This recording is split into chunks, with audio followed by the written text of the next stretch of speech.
far beyond the scale of any single star, beyond the pale structure of the Milky Way, beyond even the clustered webs of galaxies that fill the observable universe. Modern cosmology begins with a vast and quiet framework. It describes a cosmos that has been expanding for about 13.8 billion years, growing larger as space itself stretches between galaxies. On the larger scales, matter forms an intricate pattern, with galaxies arranged in filaments and sheets surrounding enormous empty regions. This large structure appears orderly when seen from enough distance, and that order allows astronomers to describe the universe with a small set of physical principles. In the standard picture, the cosmos begins in an early hot, dense state, then cools as it expands, allowing particles, atoms, stars, and galaxies to emerge over immense spans of time. This account does not describe an explosion into pre-existing emptiness. It describes the expansion of space itself, carrying matter and radiation with it. In that view, the earliest universe is not imagined as a fireball floating in darkness, but as a condition in which all regions are compressed, energetic, and closely connected. Over time, temperature falls, density drops, and structure gradually appears. This broad model has been remarkably successful because many different observations support it. Distant galaxies show redshift, a stretching of light toward longer wavelengths, which reveals that space is expanding. The relative abundance of light elements such as hydrogen and helium matches calculations from the early hot universe. The oldest radiation still visible across the sky preserves a record of conditions from long ago. Together, these clues form a coherent account of cosmic history, and for many decades this account has served as the central framework of modern cosmology. Yet even within that calm and elegant structure, there remains a quiet limitation. The standard model describes the universe extremely well after its earliest measurable moments, but it becomes less certain as inquiry moves closer to the beginning. At very early times, familiar descriptions of matter, energy, gravity, and time are pressed into extreme conditions. Equations that work beautifully for stars, galaxies, and cosmic expansion begin to approach regimes where they are no longer complete. Gravity is described by general relativity, which explains the shape of space-time on large scales. The behavior of particles is described by quantum theory, which governs the very small. Both theories are powerful, and both have passed many tests, yet they do not fit together fully in the most extreme conditions. Because of that, the earliest phase of cosmic history remains partly known and partly hidden. Cosmology can trace the universe back with extraordinary confidence to a very early stage, but not with total certainty to an absolute beginning. This distinction matters. It means the phrase "beginning of the universe" often carries more confidence in ordinary language than in careful scientific language. Observations show that the universe was once far hotter and denser than it is now. They show that expansion has been underway for billions of years. They show that structure grew from small early variations into galaxies, clusters, and the large cosmic web. But whether that hot, dense state was truly the first moment of everything, or instead a transition from something earlier, remains a deeper question. For much of the 20th century, many physicists treated the Big Bang as the practical beginning, because the model worked so well, and because no competing description matched its success. Even so, scientific thought rarely stands still. As telescopes improve and theoretical ideas deepen, the edge of what can be known begins to shift. New instruments do not simply add detail to old pictures. Sometimes they reveal tension inside them. A cosmos once thought to be smooth in its overall history begins to show small irregularities, unexpected structures, and measurements that do not align as neatly as hoped. These do not immediately overturn the standard model, and most eventually find explanations within it. But some remain open long enough to encourage deeper reflection. The observable universe is therefore both stable and unsettled. Its broad behaviour is well described, while its earliest meaning remains under examination. This combination gives cosmology a distinctive mood. It is a science built on measurement, but it also stands near boundaries where mathematics, observation, and philosophy meet. Every deeper look into the sky becomes, in some quiet way, a look backward through time. Because light travels at a finite speed, distant objects are never seen as they are now, but as they were when their light began its journey. A galaxy 1 billion light-years away is seen as it existed 1 billion years ago. A galaxy 12 billion light-years away is seen in an era when the universe was far younger. This simple fact turns the sky into a layered archive. Nearby stars belong to a relatively recent chapter. Distant galaxies belong to an earlier one. The farthest detectable light belongs to a time so ancient that no stars or galaxies had yet fully emerged. The observable universe is not merely a collection of objects in space. It is a stratified record of cosmic history, arranged by distance and preserved in light. For this reason, the outermost view is also the oldest one. The farther observation reaches, the closer it comes to the deep past. In that expanding archive lies the reason so many cosmologists remain cautious about final statements. The large picture is impressive, yet its outer horizon is also a threshold. Beyond it, direct observation fades. Before the first stable atoms, ordinary light cannot travel freely. Before the earliest known physical conditions, certainty gives way to theory. The universe, therefore, presents itself in layers of confidence.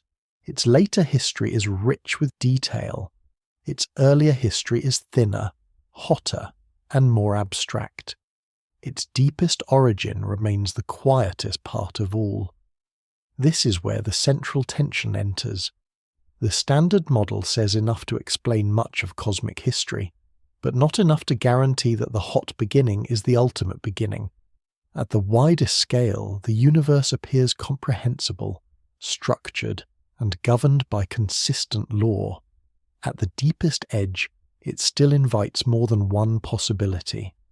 In that calm uncertainty, the outer horizon of cosmology remains open, not empty but unfinished, holding within its oldest light the first clues that the story may reach farther back than the standard beginning alone can clearly show.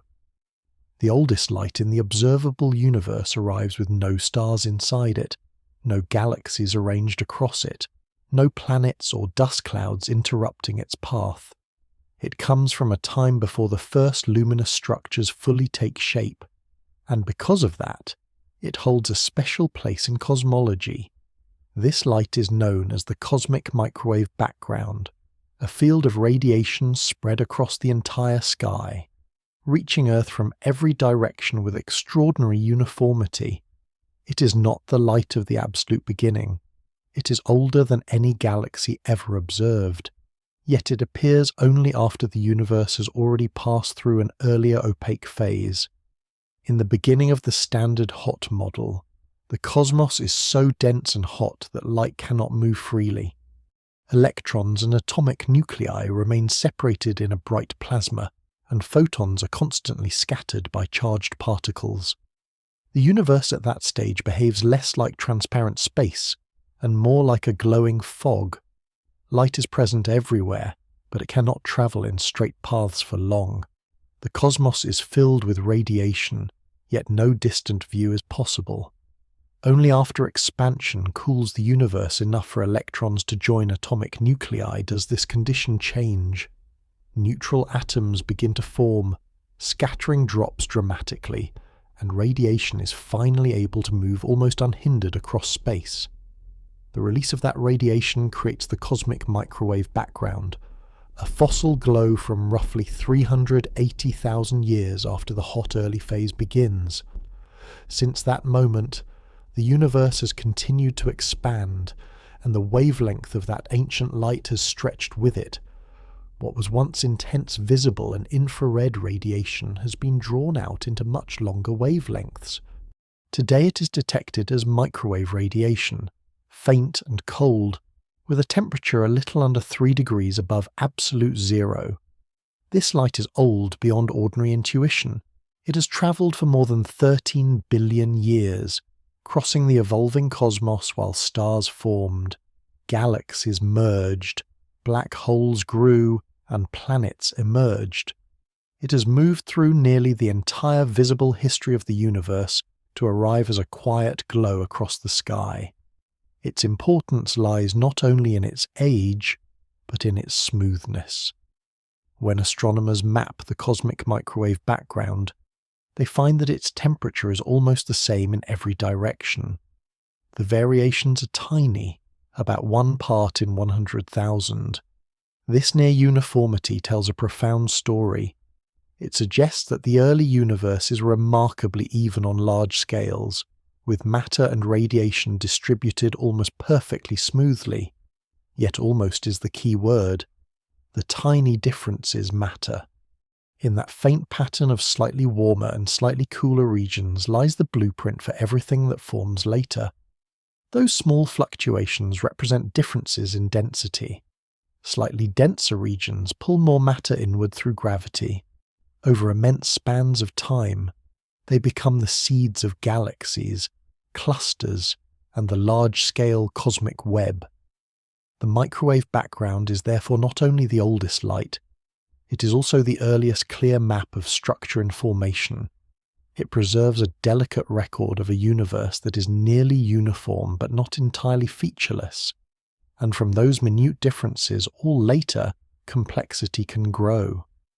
Because this radiation fills the sky, it can be measured with exquisite detail. Satellites and balloon experiments have observed it for decades, each generation refining the picture. Early detections confirmed its existence. Later missions measured its temperature more precisely. Still later missions mapped its fluctuations across the whole sky with far greater resolution, turning the background into one of the strongest pillars of modern cosmology. These observations allow physicists to estimate the age of the universe, the amount of ordinary matter, the amount of dark matter, and the geometry of space on the larger scales. Few other observations carry so much information from such an early time. The cosmic microwave background is therefore often treated as a cosmic reference field, a quiet standard against which many other ideas are tested. Yet its power comes with an important limit. It shows the universe as it is when atoms first form and light begins to move freely. It does not directly reveal what happens before that release. It is a surface of visibility, not a transparent window to all earlier moments. Cosmology can infer conditions before it through theory, and through other kinds of evidence. But the microwave background itself marks a boundary. Behind it lies a denser and earlier universe that cannot be seen directly with ordinary light. That is why the background holds such symbolic weight. It is both a revelation and a curtain. It is the oldest image the universe freely offers, and also the edge beyond which direct sight fails. For this reason, any unusual pattern in the microwave background draws immediate attention. Because the field is so ancient and so thoroughly studied, even subtle irregularities can matter. If there are unexpected asymmetries, unexplained hot or cold features, or structures that appear unlikely under standard assumptions, they invite careful examination. Most turn out to be explainable through known processes, instrumental effects, or statistical chance. A few remain debated. This is one reason the cosmic microwave background occupies such a central role in discussions about origins. It is the nearest cosmology comes to a direct image of the early universe, and so it becomes the place where bold theories seek traces of something deeper. If a previous cosmic phase leaves an imprint, this ancient light is one of the few places where that imprint might still survive. If new physics alters the early history of expansion, this is where signs of that alteration might appear. The background is ancient enough to matter and precise enough to test. It stands at the threshold between confident reconstruction and profound uncertainty. Its almost perfect smoothness makes it powerful. Its tiny departures from smoothness make it meaningful. In its silence, it contains the first visible textures of cosmic history. In its age, it carries information older than any star. And in its limitations, it reminds cosmology that the earliest visible light is not necessarily the earliest chapter of reality. It is simply the oldest chapter that can still be read directly in the ordinary language of photons crossing space.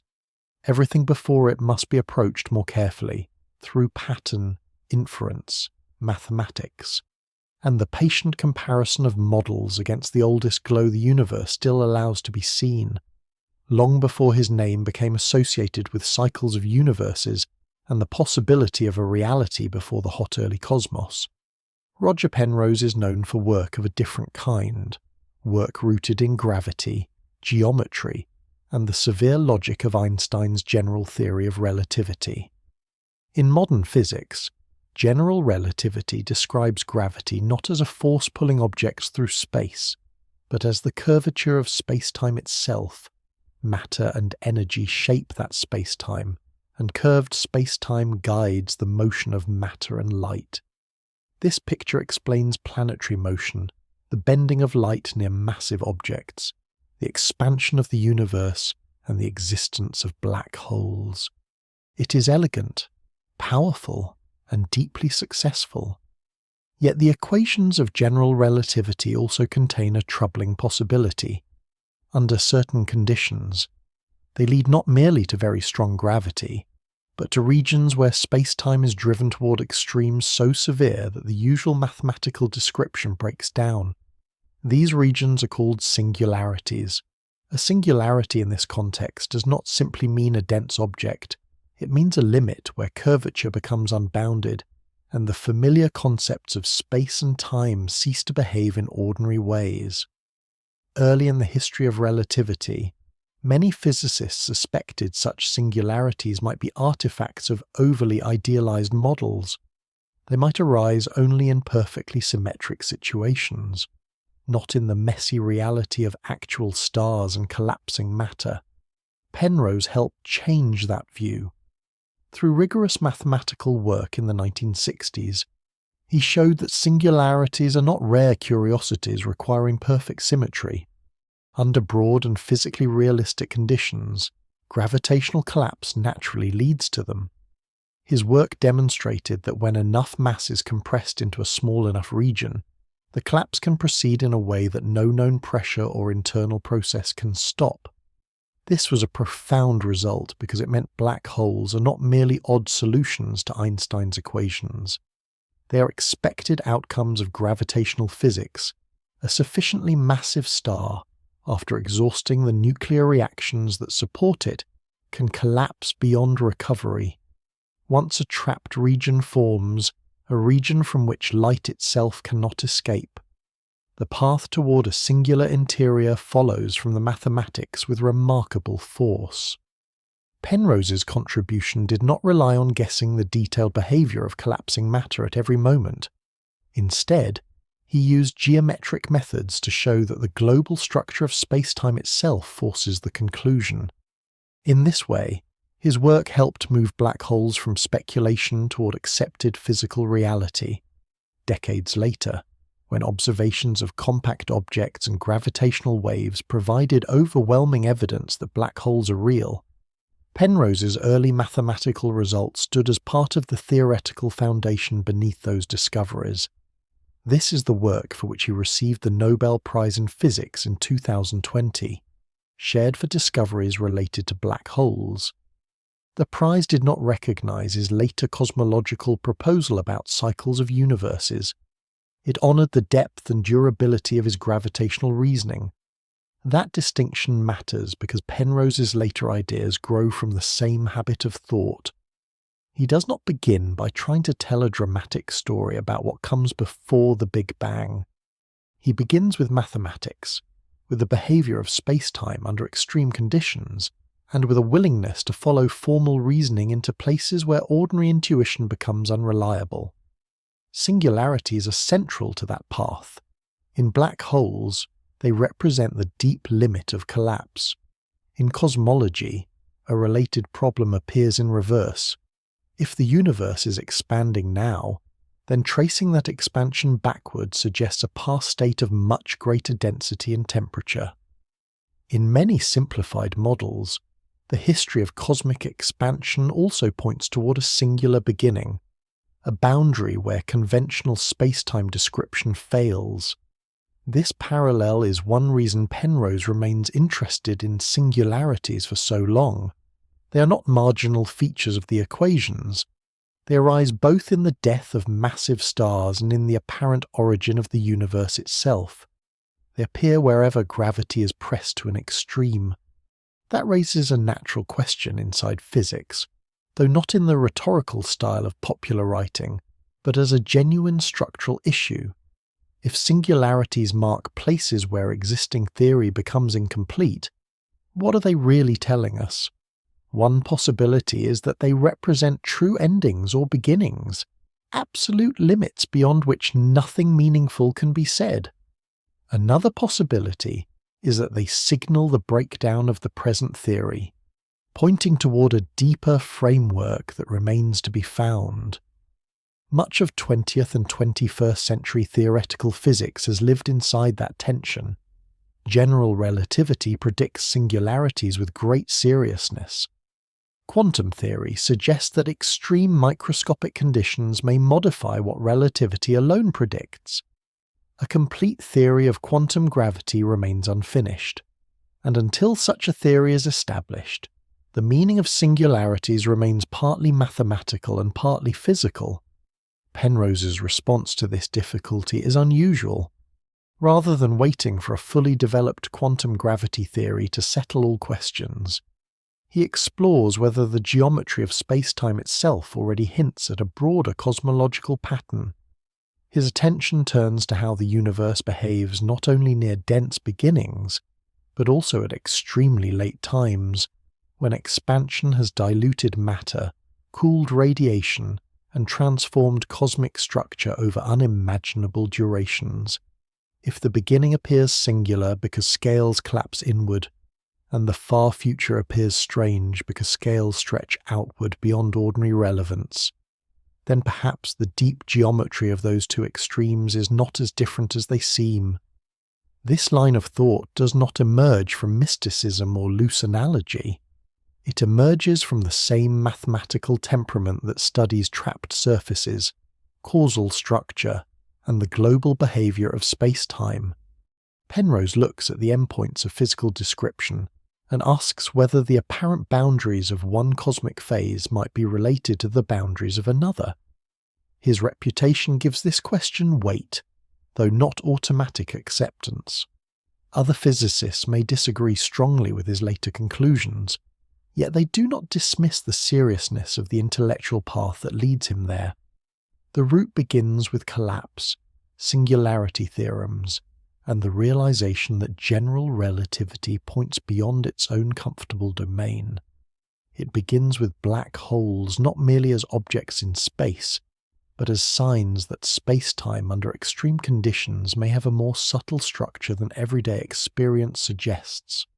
In that sense, Penrose's cosmological vision starts not with the universe as a whole, but with gravity taken to its limits, where familiar descriptions strain, mathematics sharpens, and the ordinary difference between an ending and a beginning becomes less secure than it first appears.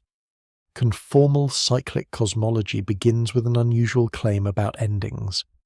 In the standard image of cosmic time, the far future appears as a vast and thinning continuation of the present universe.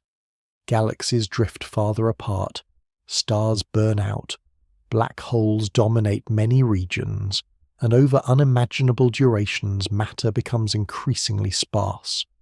The picture is often described as a heat death, a state in which useful energy differences fade and the universe approaches an immense, cold dilution. Penrose accepts much of that large trajectory, yet he gives special attention to what happens when the universe is followed not merely billions of years ahead, but into an almost inconceivably remote future. At such scales, ordinary matter changes its role. Stars are gone, galaxies are altered, and many familiar structures no longer define the character of the cosmos. The universe becomes dominated by radiation and by particles whose behavior is less tied to fixed scales of size and mass. From this starting point, Penrose introduces a geometric idea that sounds abstract at first but becomes central to the whole theory. This idea is conformal geometry. In ordinary geometry, distances and sizes matter directly. In conformal geometry, the exact scale of lengths can be stretched or compressed while certain structural relations remain unchanged, especially the relationships associated with angles and the paths that light can take. Two pictures can look very different in absolute size yet still share the same conformal structure. What matters is not the ruler laid over them, but the deeper way their shapes and light-like relations correspond. Penrose applies this concept to the universe at its two most extreme ends. One end is the very early hot state usually associated with the Big Bang, where matter and radiation are compressed into an intensely dense condition. The other end is the infinitely expanded future of a universe that has grown so dilute that ordinary notions of scale lose practical meaning. His proposal is that these two extremes, though they appear opposite in everyday intuition, may become equivalent when described conformally. If the late universe is dominated by massless particles, especially photons, then the absence of intrinsic mass removes the physical meaning of certain scales. A photon does not carry its own rest frame in the way a massive particle does.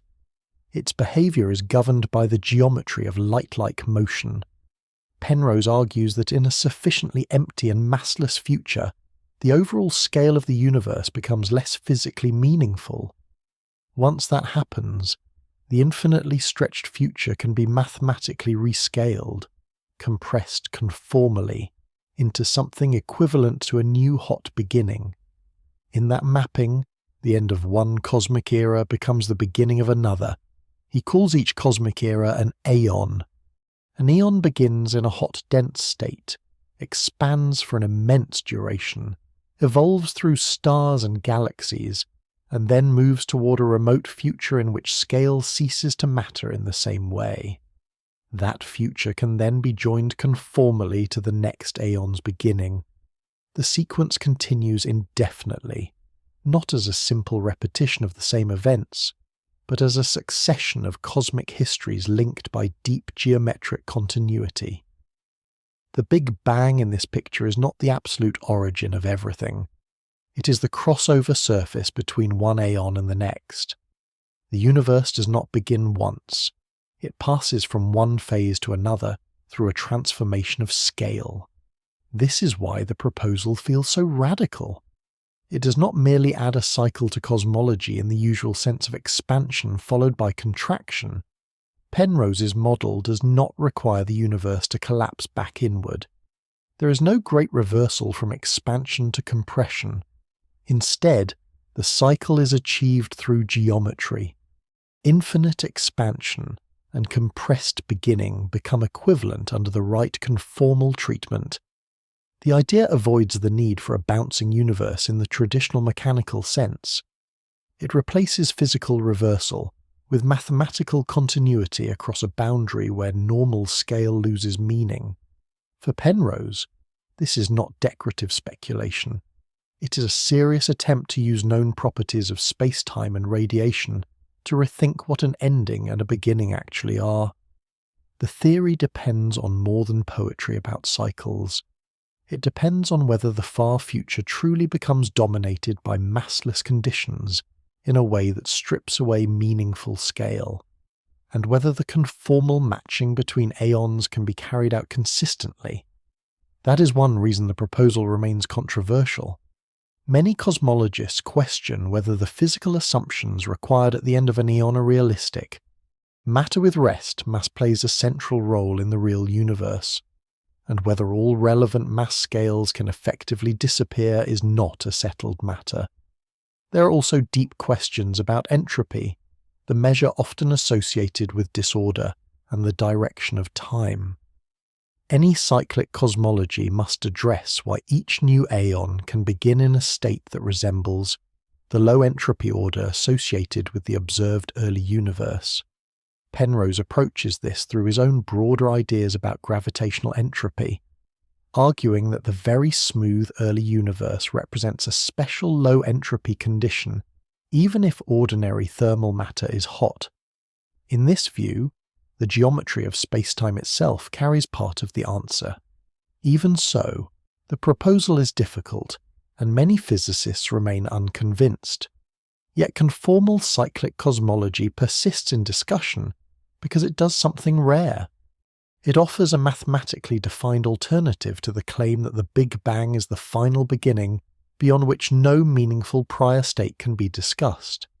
It does not solve every problem, and it is not part of scientific consensus, but it creates a structured possibility. If scale can lose meaning in the remote future, and if conformal structure is the deeper level at which spacetime should be compared, then the boundary called the Big Bang may not be a wall, it may be a seam. In that seam, the universe keeps its continuity not through matter remaining the same, nor through memory passing unchanged, but through geometry. The ordinary imagination looks for a first spark, a single absolute commencement. Penrose instead looks for a transformation in which one cosmic history thins into light, sheds its dependence on size, and meets another history at a shared boundary of form. That is the heart of conformal cyclic cosmology. It is a vision in which the most distant future and the earliest visible past are not opposites separated by impossibility, but neighbouring surfaces in a deeper geometric order. If one aeon can pass into the next through a conformal reshaping of spacetime, then the question naturally turns from geometry alone to physical traces. A mathematical bridge is one thing. A universe leaves evidence only if something from the older aeon can cross that bridge in a form that later observers might detect. In Penrose's view, one of the most promising candidates for such a trace comes from black holes, especially the largest black holes that form in galactic centres. These objects emerge over the long life of an aeon as matter gathers, stars evolve, galaxies merge, and central gravitational wells deepen. In many galaxies, supermassive black holes eventually grow to millions or billions of times the mass of the Sun. They are among the most extreme and durable structures in cosmic history. Because conformal cyclic cosmology places special importance on the far future, these black holes acquire a new role. They are not only endpoints of local gravitational collapse, they become possible messengers from one eon to the next. This possibility depends on Hawking radiation, a process predicted in the 1970s by Stephen Hawking. In classical general relativity, a black hole is perfectly dark, defined by an event horizon from which nothing can return. In quantum field theory, the picture becomes subtler. Near the horizon, quantum effects imply that black holes can emit a faint thermal radiation and gradually lose energy. Over immense spans of time, this means black holes are not eternal, they evaporate, for black holes of stellar mass. The evaporation time is already vastly beyond any ordinary astronomical timescale. For supermassive black holes, it is almost beyond imagination, far exceeding the current age of the universe by an enormous margin. In the standard cosmological picture, this process is real in principle, but remote in practical consequence. In Penrose's framework, that remoteness becomes essential. An aeon lasts long enough for such evaporation to matter, As the universe expands through unimaginable ages, stars disappear, galaxies thin, and black holes slowly lose mass through Hawking radiation. Eventually, even the most massive black holes may dissolve away, releasing their energy into the increasingly empty universe. This final release matters because the far future of an eon, in Penrose's picture, is dominated by conditions where ordinary scale no longer carries the same meaning. If black hole evaporation occurs in that domain, then the energy released at the death of those black holes may be capable of crossing the conformal boundary into the next aeon. It does not cross as a black hole itself. The structure is gone. What remains is radiation, and radiation is exactly the kind of thing most naturally suited to conformal treatment. Penrose proposes that this carried-over energy could appear in the next aeon as a concentrated signal embedded in its early radiation field. In popular descriptions, these traces are often called Hawking points. The term refers to localized imprints in the cosmic microwave background that may represent the final evaporation of supermassive black holes from the aeon before ours. The underlying logic is delicate. The previous aeon evolves for an immense duration. Black holes gradually evaporate. Their final radiation, when expressed through the conformal mapping into the next aeon, appears not as a chaotic smear across the whole sky, but as compact regions of unusual energy distribution in the early universe. Those regions would then be stretched and preserved into the microwave background observed today. In this picture, the oldest light in our universe contains not only information about matter fluctuations within our own early cosmic history, but also faint relics of dramatic events from a prior aeon. This is one of the most distinctive aspects of conformal cyclic cosmology. It moves from a general geometric claim to a testable observational suggestion. If the theory were only a mathematical restatement of cosmic beginnings, it would remain hard to evaluate. By proposing specific traces, Penrose gives the theory a way to encounter data. The claim does not require memory in any human sense, nor continuity of galaxies or stars from one aeon to the next. It requires only that certain energetic events in the old aeon leave statistically unusual marks in the radiation field of the new one. The marks would be subtle, because the conformal transition does not preserve ordinary structures. It preserves the possibility of certain kinds of radiation imprint. This is why the search focuses on the cosmic microwave background rather than on later objects like galaxies or clusters. The microwave background is old enough and clean enough to be the natural place where such traces might remain. Yet the idea also faces difficulty at every step. Hawking radiation itself is a robust theoretical result, but direct observational confirmation remains beyond present reach, because the effect is far too weak for astrophysical black holes under known conditions. The final stages of black hole evaporation have never been observed. The detailed way in which such radiation would translate across aeons is even more theoretical. Penrose argues that the conformal boundary allows it, but many cosmologists remain unconvinced that the mapping preserves physical signals in the required manner. There's also the problem of interpretation. Even if unusual patterns appear in the microwave background, they must be distinguished from the many structures already expected from ordinary cosmic fluctuations. The background is not perfectly smooth, and any claim of inherited traces must compete with a mature and successful standard explanation for its variations. Still, within Penrose's framework, Hawking radiation serves an important purpose beyond its role as a possible signal. It expresses the theme that the far future is not static. The late universe is not merely empty and silent. It is the stage on which the last compact structures slowly dissolve into light. Black holes, once the darkest objects in the cosmos, become late sources of radiation. Collapse is transformed into release. Endings are transformed into transmissible patterns.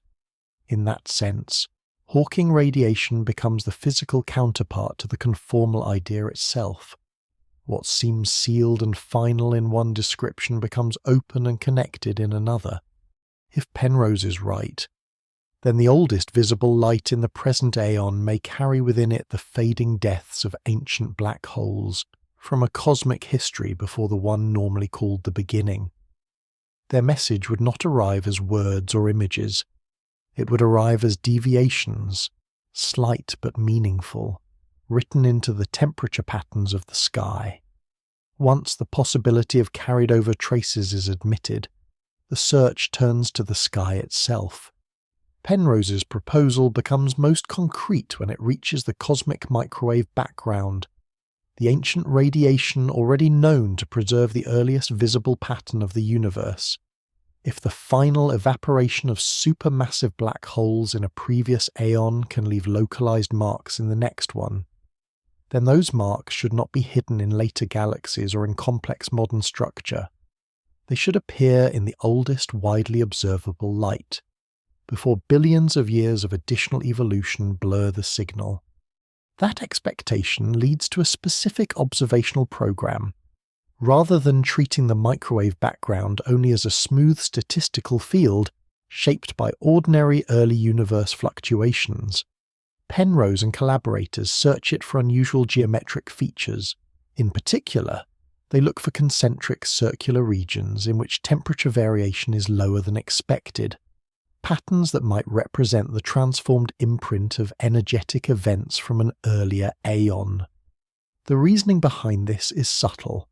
A single burst of carried-over radiation, when translated through the conformal boundary and projected onto the last scattering surface of our universe, would not necessarily show up as a bright point in the sky, because the microwave background comes from a spherical shell around the observer.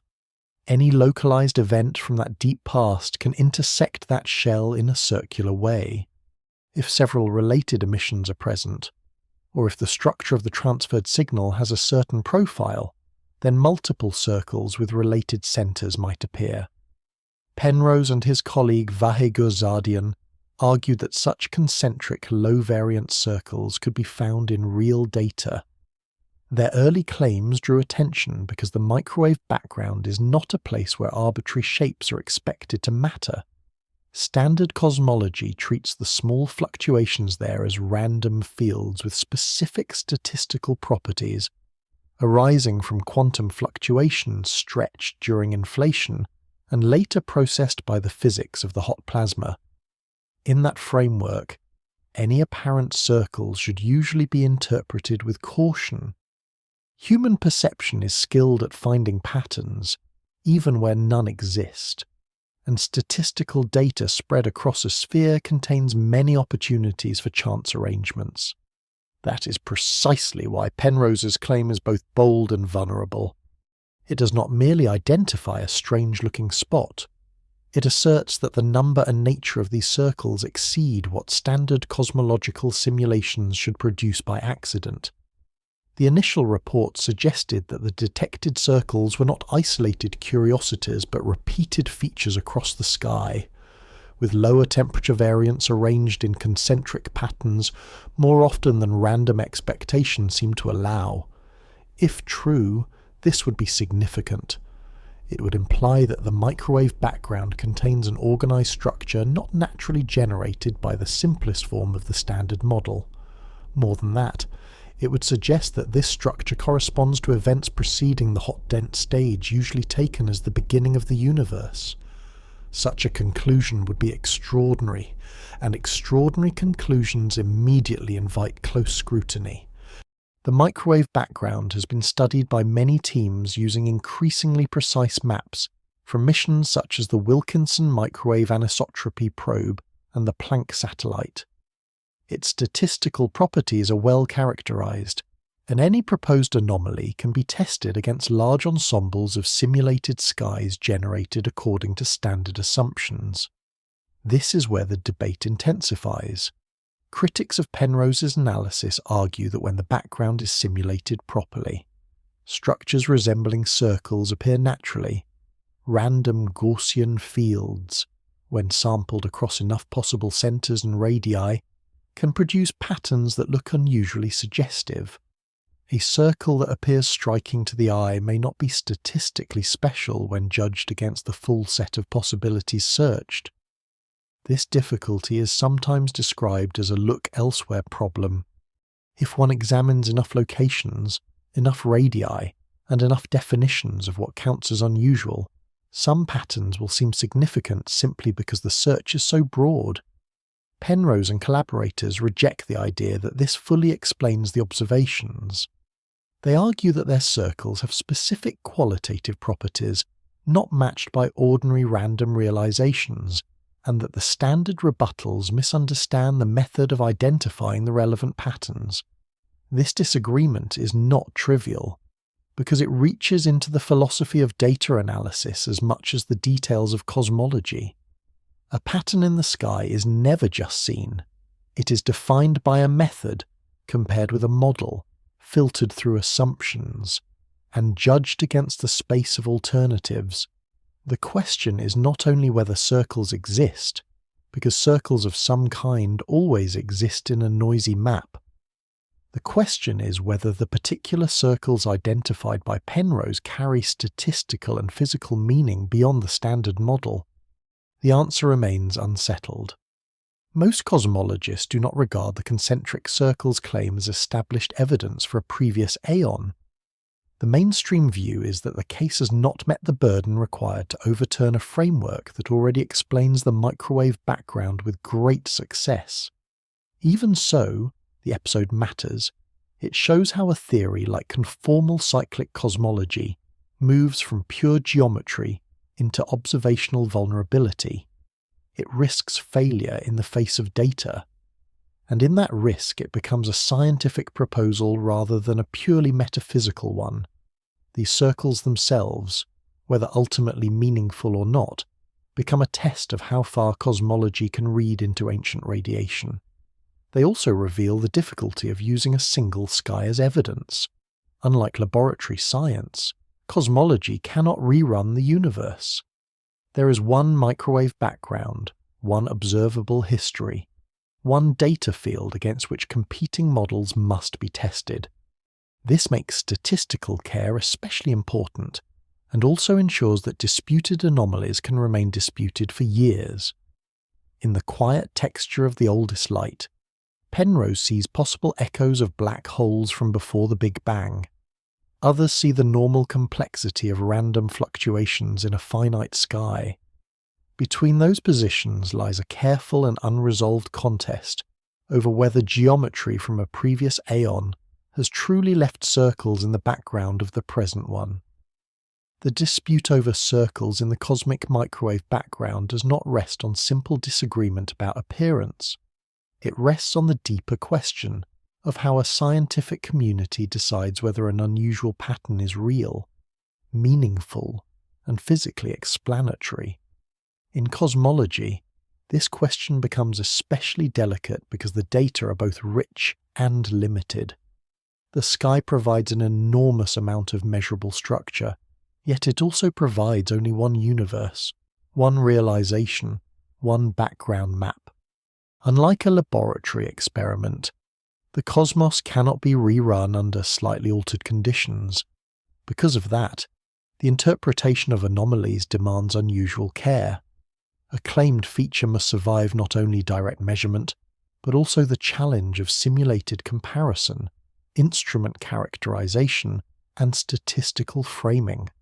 This is the setting in which Penrose's circles meet resistance. The standard cosmological model already explains the microwave background extremely well. It predicts the broad smoothness of the radiation, the size and distribution of its fluctuations, and the acoustic pattern that emerges from pressure waves in the early plasma. These successes are not small.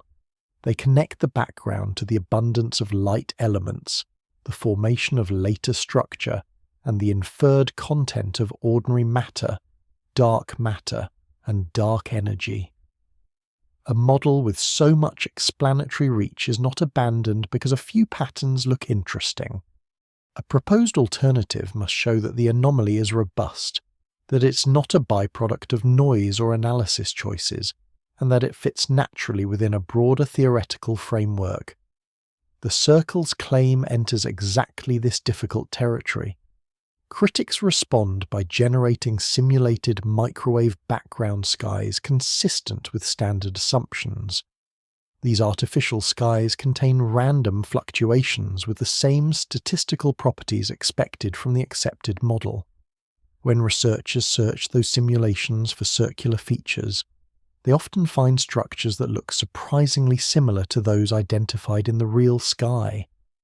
This does not prove that Penrose's circles are meaningless, but it does weaken the argument that their existence alone demands a new cosmology.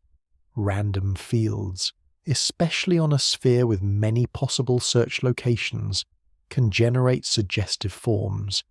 If enough tests are performed, some will stand out. This is the essence of the look elsewhere problem. A pattern may appear unlikely only because the full breadth of the search is not being counted properly.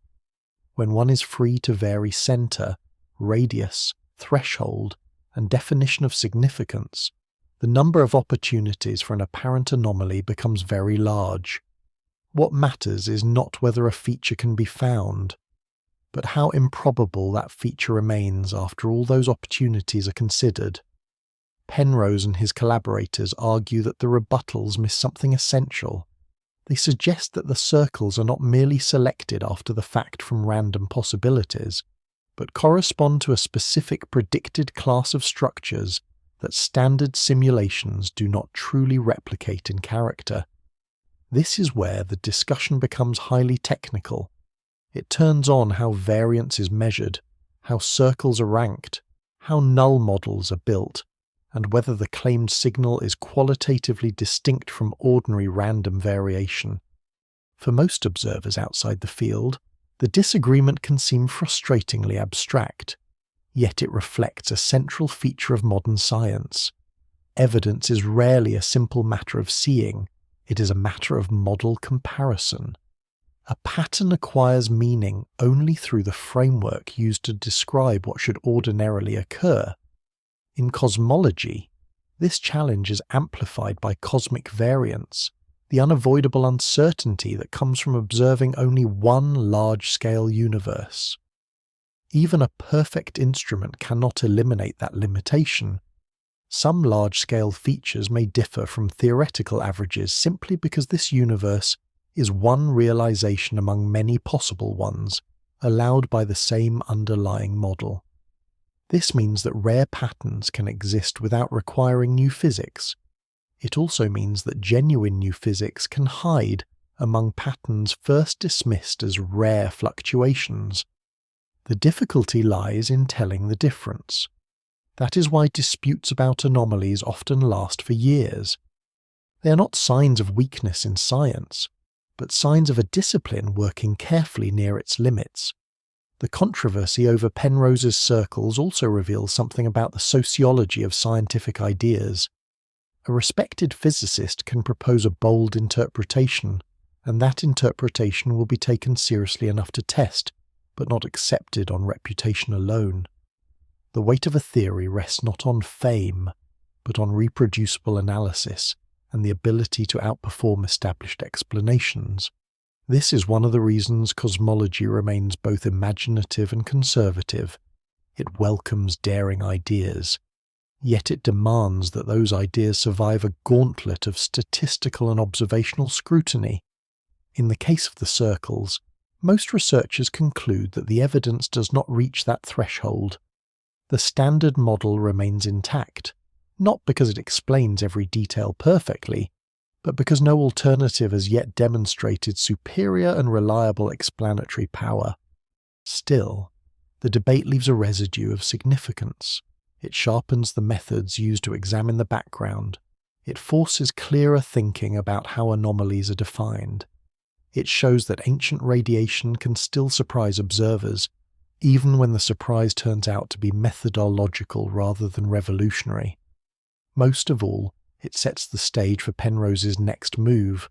If circles are too vulnerable to disputes about search strategy and random resemblance, then a stronger claim would need a different kind of signal, one less dependent on the geometry of visual patterns and more tied to measurable gradients or concentrated hot regions. The background remains the same ancient field, but the analytical emphasis shifts. Instead of looking for repeated rings of unusual calm, the search turns toward compact signatures that might better reflect transferred bursts of energy from a previous aeon. In this way, the dispute does not end the inquiry, it refines it. The oldest light remains under examination, and the question remains whether its faint irregularities are only the natural texture of one expanding universe, or whether, hidden within them, there are traces of something older than the beginning usually described. After the debate over concentric circles settles into unresolved statistical argument, Penrose advances a different observational claim, one designed to be less dependent on visually suggestive shapes and less exposed to the charge that the eye is finding order in random structure. The new focus is not on rings of unusually low variance spread across the microwave background, but on compact hot regions with temperature profiles steeper than standard simulations appear to allow.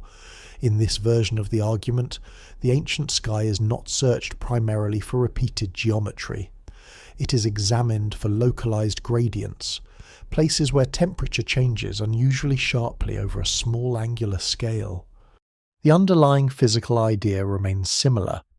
If the final evaporation of a supermassive black hole in a previous aeon releases a concentrated burst of energy, and if that burst crosses into the early conditions of the next aeon through conformal matching, then the imprint left behind may appear as a compact region of excess signal rather than as a set of concentric circles. The language often remains the same, with these features still referred to as Hawking points. But the method of detection changes. This shift matters because steep gradients are not interpreted in quite the same way as circles. A circle can be noticed by pattern recognition and then tested, which makes it especially vulnerable to debates about selection effects. A hotspot with an unusually strong local gradient can be defined more directly in terms of measurable quantities across many simulations and observations. In principle, this gives the claim a cleaner statistical footing. Penrose and collaborators compare the real microwave background sky with large sets of artificial skies generated from the standard cosmological model. They argue that in the actual sky, there exist small warm regions whose temperature fall-off behaves differently from what the simulations usually produce. The claim is that these regions are not random fluctuations of ordinary primordial origin, but relic signatures of black hole evaporation from the aeon before ours. In this framework, each Hawking point is a localized memory of a supermassive black hole reaching the end of its life in the remote future of a previous cosmic cycle. Once again, the boldness of the proposal lies not merely in the mathematical theory behind it, but in the decision to confront data. If the standard cosmological model predicts a certain distribution of temperatures and gradients in the microwave background, then a population of compact features lying outside that expectation could matter a great deal. It would not automatically validate conformal cyclic cosmology, but it would indicate that something about the early radiation field is not fully captured by the simplest prevailing picture. Penrose's later claim is that the hotspots he identifies do exactly this. The temperature gradients around them are said to be stronger than those found in large ensembles of simulated universes constructed within standard assumptions. In his interpretation, this makes the signal harder to dismiss than the earlier circles, yet the scientific response remains cautious. The microwave background is a subtle field, and any anomaly must again pass through several layers of challenge. First comes the issue of data treatment. The background map observed by satellites is not a pure image of primordial radiation. It must be cleaned of foreground contamination from the Milky Way and other sources. Instrumental noise, calibration choices, beam effects, and masking procedures all influence the final map used for analysis. Then comes the issue of simulation. Standard cosmology is not represented by a single fake sky, but by large ensembles built with specific assumptions about initial conditions, statistics, noise, and observational effects. Slight changes in how these are generated can alter how unusual a real feature appears. Then comes the issue of interpretation.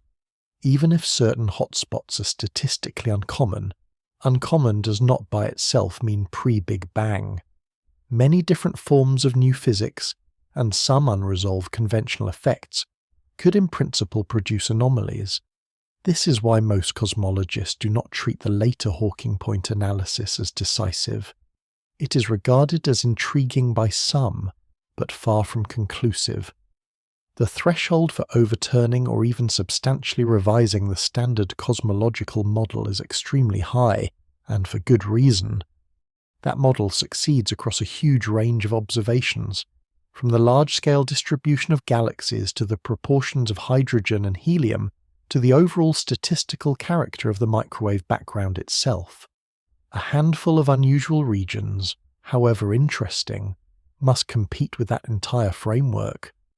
At the same time, the persistence of Penrose's efforts reveals something important about the state of cosmology. The standard model is powerful, but it is not complete in every philosophical or physical sense. It describes cosmic history from very early times onward with great success, yet it does not close every conceptual question about origin, entropy, or the deepest meaning of the initial state. Because of that, small anomalies retain a certain significance. They are not enough to establish a new theory, but they can keep open the possibility that something unexpected is present in the oldest observable light. The Hawking point claim therefore occupies an unusual position. It is stronger than a purely speculative suggestion because it points to actual features and actual data. It is weaker than an accepted discovery because the interpretation remains disputed and the methodology does not command consensus. In the broader story, however, it serves an essential role. It extends Penrose's program beyond philosophical daring and into repeated empirical confrontation. He does not retreat when the first statistical challenge arises. He revises the target, sharpens the observational idea, and returns to the same ancient radiation field with a new question. This repeated return to the microwave background gives the theory a certain discipline. If the Big Bang is not the absolute beginning, then the oldest light in our sky remains one of the few places where a prior cosmic history might still cast a shadow. The search becomes narrower, more technical, and more controversial, but also more revealing of what cosmology can and cannot yet settle. By this stage, the central issue is no longer only Penrose himself. It is whether ancient radiation, read with sufficient care, can carry information across what is usually treated as the first visible boundary of the universe. The answer remains uncertain, but the search has made one thing clear. The afterglow of the early cosmos is not merely a passive relic. It is an active battleground where competing ideas about the meaning of beginnings continue to be tested. When the James Webb Space Telescope begins returning scientific observations, cosmology enters a new observational regime. Earlier telescopes had already transformed the study of the distant universe, especially the Hubble Space Telescope, which revealed galaxies whose light had travelled across most of cosmic history. Yet Webb is designed to reach farther into the early universe with greater sensitivity, especially at infrared wavelengths. This matters because cosmic expansion stretches light as it travels. The farther a galaxy lies, the more its emitted light is shifted toward longer wavelengths. Radiation that begins in the ultraviolet or visible range can arrive after billions of years as infrared light. A telescope optimized for infrared vision is therefore not simply an improved camera. It is a more powerful instrument for looking deeper into the early stages of cosmic history. Webb's large segmented mirror, advanced instruments, and location far from Earth allow it to detect extremely faint, red-shifted sources with unprecedented precision. In practical terms, this means that galaxies formed within the first few 100 million years after the hot early universe can be studied in ways that were previously impossible. The change is not only one of distance, it is also one of detail. Objects once seen as dim suggestions can now be examined for structure, brightness, spectra, and chemical signatures.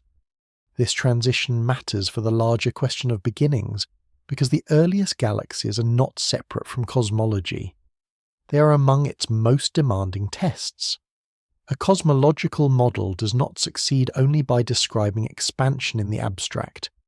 It must also allow the right amount of time and the right conditions for the first stars and galaxies to appear, grow, enrich their gas with heavier elements, and shape the reionization of the surrounding universe.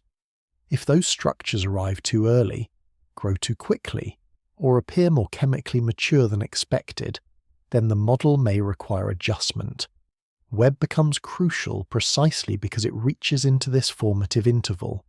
It observes the era when the universe emerges from darkness into starlight, when the first galaxies assemble, and when the calm statistical field of the microwave background gives way to luminous structure. Before Webb, the standard picture describes this early era in broad terms. After the release of the cosmic microwave background, the universe enters a period often called the Dark Ages. Matter continues to gather under gravity, especially within the scaffolding provided by dark matter halos. Gas falls inward, cools, and eventually forms the first stars. These stars are expected to be different from later generations because they form from gas almost entirely composed of hydrogen and helium. Their intense radiation and eventual explosions begin altering the intergalactic environment. Small galaxies form, merge, and gradually grow. Over time, larger systems appear. This narrative is physically plausible and supported in outline by many observations. Yet before Webb, it remains difficult to test directly at the earlier stages. The first generations of galaxies are faint, distant, and strongly red-shifted. They lie near the edge of observational reach. Webb changes that. Almost immediately after science operations begin, it starts detecting galaxies that appear both bright and surprisingly mature at very early times. Some estimates suggest that certain systems in the first few 100 million years after the Big Bang are more massive or more luminous than many models anticipate. This does not automatically mean cosmology is broken. Early estimates can be revised, and brightness does not always translate simply into stellar mass. Dust, active black holes, star formation rates, and modelling assumptions can all affect how such objects are interpreted. Even so, the initial surprise is real. Webb is not merely confirming what astronomers already expect. It is pushing the early universe into sharper visibility and revealing structures that appear, at least in some cases, to arrive sooner or develop faster than standard scenarios had comfortably allowed. This is why Webb's role in the broader story is so important. Penrose's claims concern traces in the oldest light, but Webb observes the first visible structures that grow after that light is released. The microwave background gives a statistical portrait of a nearly smooth early universe. Webb reveals the actual luminous systems that emerge from those early conditions. If those systems form with unexpected speed, complexity, or abundance, then the question of initial conditions becomes more urgent. Perhaps the standard model can absorb the tension through better modelling of gas cooling, star formation efficiency, or feedback. Perhaps some anomalies will fade as measurements improve. But if the early universe repeatedly appears more structured than expected, then the larger question returns. Did the first conditions already contain more organisation than the simplest account assumes? Webb itself does not answer that question in favour of any one radical theory. It does not prove conformal cyclic cosmology, nor does it establish interaction with another universe. Its actual role is more careful and more profound. It enlarges the evidence base. It extends the visible record inward toward an era that used to be discussed mostly through extrapolation. With each new deep field and each new spectroscopic confirmation, the early universe becomes less a matter of broad statistical inference and more a matter of observed astrophysical detail. This shift from inference to observation changes the tone of cosmology. It does not remove uncertainty, but it relocates it. Instead of asking only what the early universe should have done under a given model, astronomers can increasingly ask what it in fact appears to have done. Webb therefore acts as a bridge between fundamental cosmology and the astrophysics of first structure. It carries the inquiry from the nearly uniform sky of the microwave background into the first actual islands of light. In doing so, it sets the stage for one of the most consequential tensions in modern astronomy. The earliest galaxies do not merely exist. Some of them appear unexpectedly large, bright, and chemically active. Whether these impressions will settle into ordinary explanation or continue to press against standard expectations remains an open question. What is clear already is that the early universe seen by Webb is not empty, simple, or easy. It is busy, luminous, and in some places unexpectedly mature. That alone is enough to make the transition from ancient background light to early galaxies one of the most important inner steps in the search for how cosmic history truly begins. Among the most striking early results from Webb are the galaxies that appear too substantial for their age. In the standard account of structure formation, the early universe begins with slight density differences preserved in the cosmic microwave background. Gravity gradually amplifies those differences. Dark matter gathers first into halos, and ordinary gas falls into those potential wells. Stars ignite, small galaxies emerge, and later mergers build larger systems. This is not expected to be instantaneous. It is expected to be efficient in some regions and slower in others. But overall, it is a process that unfolds over time. For that reason, the first few 100 million years after the Big Bang are often imagined as an era of relatively small and youthful systems, not of large, bright galaxies already carrying the appearance of maturity. Webb complicates that expectation. In several deep surveys, astronomers identify galaxies whose light comes from a time when the universe is only a few 100 million years old, and some of these objects appear surprisingly luminous and massive. Their brightness suggests intense star formation, and in some cases early estimates imply stellar masses far above what many theoretical models comfortably predict for that epoch. The surprise is not simply that galaxies exist so early. That much is expected. The surprise is that some of them seem to have assembled so much structure so quickly. These objects become known informally as universe breakers, not because they literally break physics, but because they strain the easiest version of the standard story. If a galaxy appears already rich in stars when the universe is still very young, then either star formation begins earlier, proceeds more efficiently, or the galaxy is being interpreted in a way that overstates its true mass. Each possibility matters. The first preserves the standard framework with revised astrophysics. The second may require stronger departures in how gas cools, collapses, and converts into stars. The third reminds astronomers that early measurements are delicate and that brightness alone can mislead. A distant galaxy is not weighed on a scale. Its properties are inferred from light, and that light must be modelled carefully. Dust can alter the spectrum. Active black holes can contribute brightness that mimics starlight. Nebular emission can change how filters record the object. Redshift estimates can shift. In a field as new as Webb's early universe astronomy, revision is part of the process. Some of the earliest, most dramatic claims are softened by later analysis. Galaxies initially thought to be impossibly massive sometimes turn out to be less extreme after improved spectroscopy or better population modelling. Yet the tension does not disappear entirely. Even after correction, a number of early systems remain unusually bright, compact, and active at times, when many models still predict more modest development. This persistence matters because the issue is cumulative.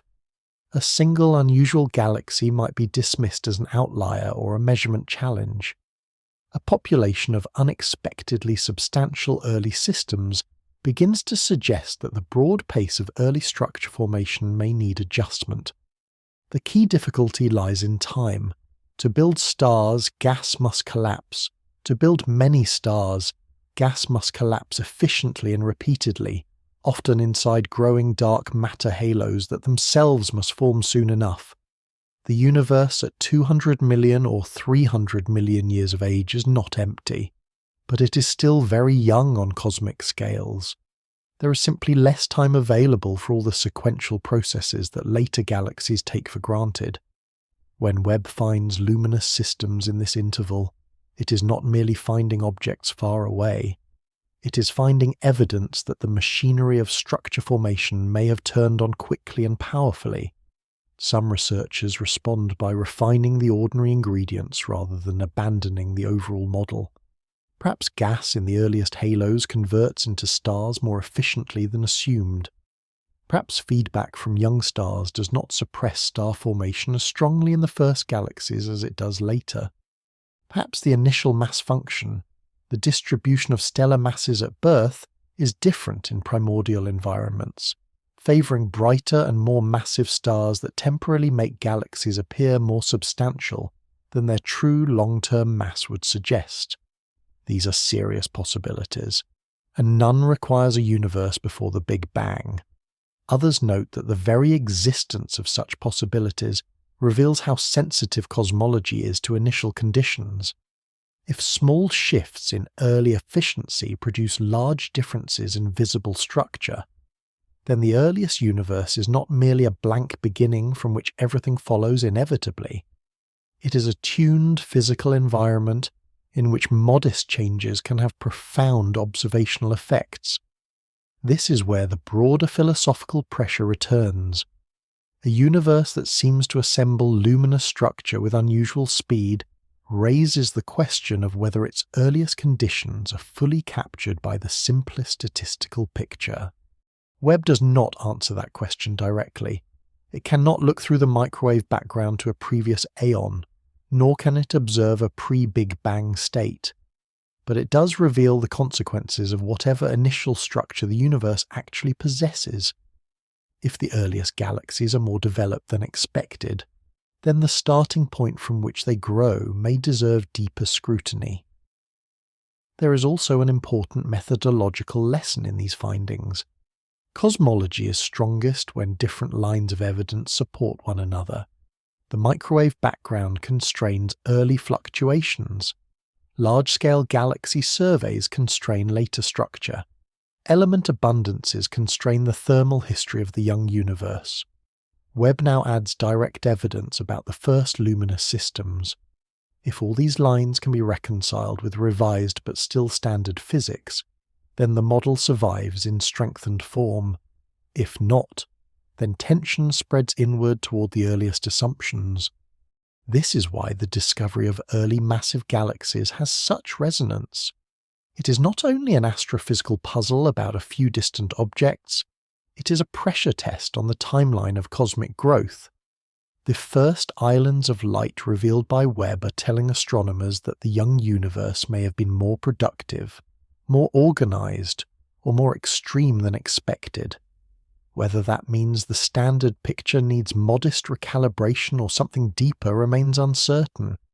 What is already clear is that the early universe is not waiting passively to be explained.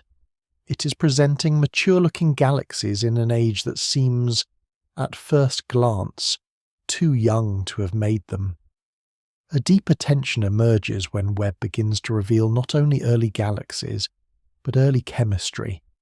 In the simplest picture of cosmic history, the first matter after the hot beginning contains almost no heavy elements.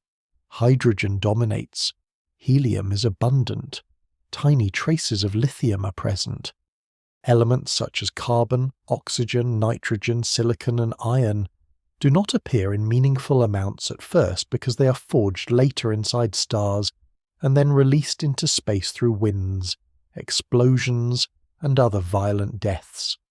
This means chemical maturity is not expected to exist at the beginning of galaxy formation. It must be built. A universe that starts with only the lightest ingredients requires time to make the heavier ones, and that time is not measured only by the lifespan of one star. It includes collapse into stars, fusion within stellar cores, the explosive return of enriched material to interstellar space, cooling of that gas, and the formation of later generations of stars from matter that is no longer pristine. Each stage is part of a chain. In older galaxies, that chain has had billions of years to operate. In very young galaxies, the available time is much shorter. That is why Webb's evidence for surprisingly early chemical enrichment attracts so much attention. In some of the most distant confirmed galaxies, spectra indicate the presence of elements such as oxygen and nitrogen at times when the universe is only a few 100 million years old. This does not mean the galaxies are chemically rich by the standards of the Milky Way, but it does mean they are not in the purely primordial state that the earliest simple picture might suggest. Even a modest but clear detection of heavier elements is significant because those elements have histories. Oxygen is created inside stars through fusion. Nitrogen also traces stellar processing and the cycling of gas through stellar birth and death. Their appearance in early galaxies implies that at least some stars have already formed, lived, altered their internal composition, and returned enriched material to surrounding gas quickly enough for later observations to detect the result. This makes the timing problem sharper. A very early galaxy is no longer merely a bright source of light. It is a place where stellar evolution and chemical recycling seem already underway. That pushes the early universe toward a state of maturity sooner than many models had comfortably assumed. The underlying physical process is nucleosynthesis, the making of new atomic nuclei inside stars and in certain explosive events. In ordinary stellar cores, hydrogen fuses into helium. In more massive and hotter stars, fusion continues to heavier elements, progressing through carbon, oxygen, and beyond, until iron marks a limit where further fusion no longer releases net energy. When a massive star reaches that point, gravity wins, collapse follows, and a supernova can scatter newly forged material into space. Later stars born from that enriched gas inherit more complex chemistry. Planets, dust grains, and rocky worlds all depend on this generational accumulation. Standard cosmology and stellar evolution do not deny that the first heavy elements can form relatively quickly in a cosmic sense. Massive stars may live only a few million years before dying, but the issue is accumulation. To detect substantial enrichment in galaxies only a few 100 million years after the Big Bang suggests that stellar processing begins early, proceeds vigorously, and perhaps repeats in fast succession. One way to address this is to imagine that the first stars are unusually massive. Very massive stars burn fast and die young. They can transform primordial gas into heavier elements more rapidly than lower mass stars can. If the earlier stellar populations are top-heavy, meaning dominated by large stars, then the first phase of chemical enrichment may proceed much faster than later eras would suggest. This is plausible within some theoretical work, because metal-poor gas behaves differently from enriched gas, and may favour larger stellar masses under certain conditions. Even so, the matter is not simple. Very massive stars are unstable, and radiation pressure can limit how large they become. Their deaths also vary. with some collapsing directly into black holes and contributing less to enrichment than expected. Another possibility is that star formation begins earlier than many models first assume, perhaps in small halos that are difficult to observe directly in that case. By the time Webb sees a luminous galaxy, several invisible or barely visible rounds of stellar processing may already have occurred. There is also the possibility that some observed chemical signatures are influenced by energetic black holes, dense ionized gas, or spectral modeling choices that make abundance patterns harder to interpret cleanly.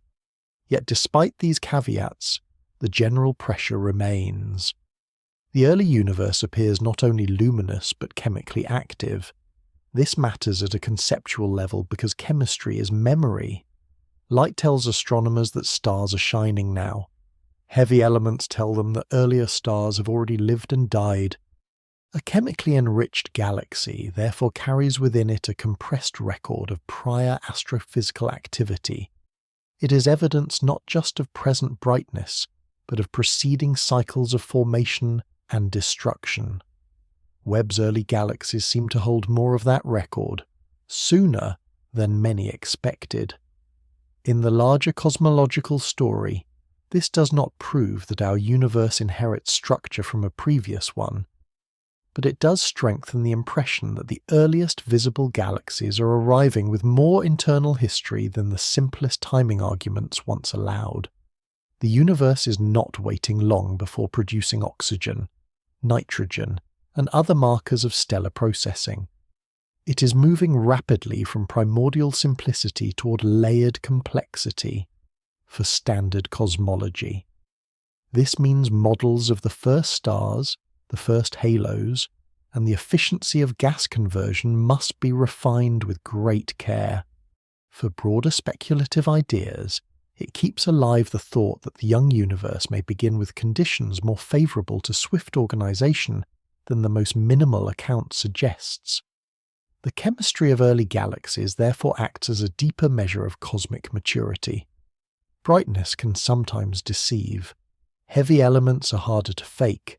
They speak of time already spent, of generations already past, and of a universe that, in its first few 100 million years, may already be moving through its internal history faster than expected. One of the most persistent puzzles in modern cosmology does not come from distant galaxies alone, but from the rate at which the universe expands. This puzzle is known as the Hubble tension, and it matters because expansion is not a secondary detail. It is one of the central measures of cosmic history. If cosmologists know how fast space is expanding today, they can connect that rate to the age of the universe, the growth of structure, and the balance of matter and energy across time. In a fully consistent cosmological model, different reliable ways of measuring the expansion rate should converge on the same answer. Instead, they do not. One method begins with a very early universe.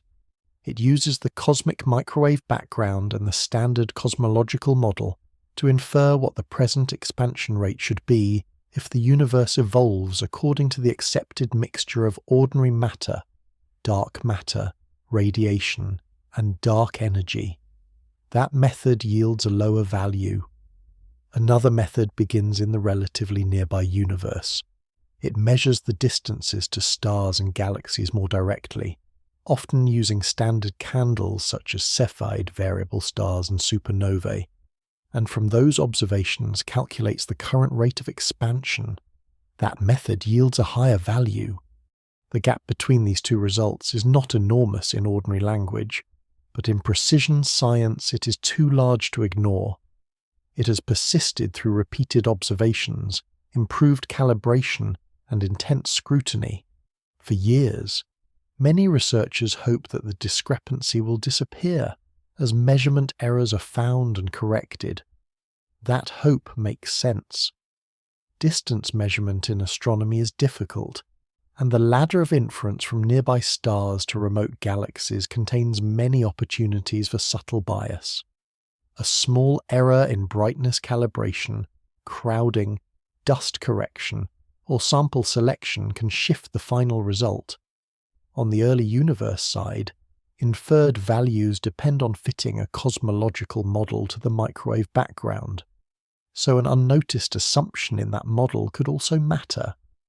The Hubble tension therefore begins as a technical problem, the kind of mismatch that precise science often resolves by finding a hidden systematic effect. Yet the longer it survives, the more interesting it becomes. The local measurement side is especially important because it deals with actual present-day objects whose distances can be estimated through overlapping techniques. Cepheid variables are crucial in this chain. They are pulsating stars whose period of brightness variation is linked to their intrinsic luminosity. By measuring how long a cepheid takes to brighten and dim, astronomers estimate how luminous it truly is. Comparing that intrinsic brightness with how bright it appears in the sky gives a distance. Those distances then help calibrate the brightness of certain supernovae, which can be used to measure much larger scales. This entire ladder has been refined for decades. Critics of the higher local value point out that nearby galaxies are crowded places, and that blended starlight could make Cepheids appear brighter than they truly are, which would distort the inferred distances. Dust can also complicate the picture. This is where the James Webb Space Telescope enters the story in a different role from its deep universe discoveries.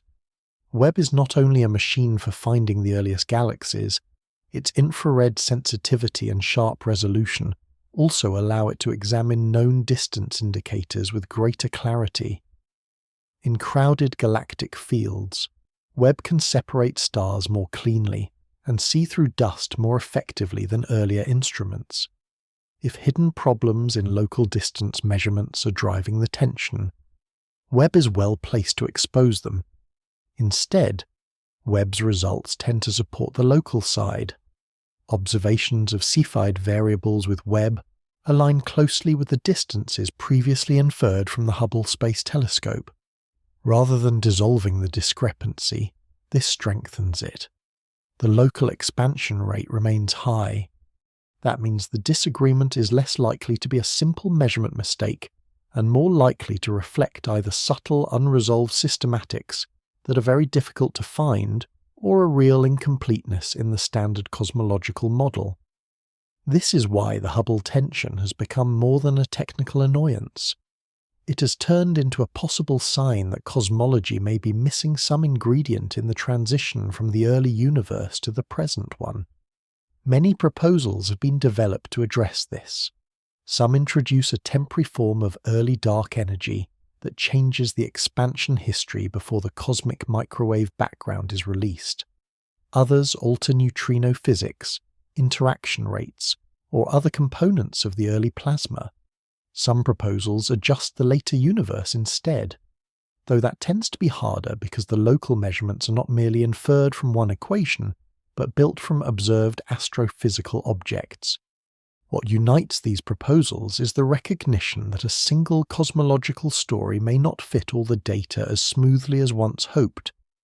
The Hubble tension, therefore, has a special place in the broader discussion of origins. It does not point directly to a previous aeon, nor does it require Penrose's conformal cosmology. But it does weaken the sense that the standard model is finished in every fundamental respect. If the present expansion rate inferred from the early universe does not match the rate measured today, then somewhere between the ancient radiation field and the modern cosmos there may be missing physics. That missing piece could be modest, perhaps a brief early component or a refined understanding of matter behavior, or it could point toward a deeper revision in how the universe's history is connected across time. What matters here is not the dramatic language sometimes attached to the puzzle, but the structural fact itself. The universe appears to tell two slightly different stories about how fast it expands, depending on whether the account begins with the oldest light or with nearby stars.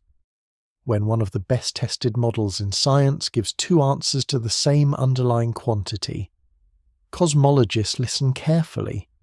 The tension does not overturn the broad success of the standard model, but it removes some of the certainty that all major pieces already fit. In that opening, more ambitious ideas find room to be considered. The universe may still be fundamentally singular in origin, governed entirely by known early processes and merely awaiting a technical resolution. But the persistence of the Hubble tension leaves another possibility quietly present. The history connecting the early and late cosmos may be more complicated than the current standard picture fully captures. As tension accumulates around the earliest galaxies, early chemical enrichment, and the expansion history of the universe, some cosmologists begin to consider a more radical class of ideas in which the Big Bang is not an absolute beginning, but an event shaped by interaction with something beyond the visible history of our own cosmos.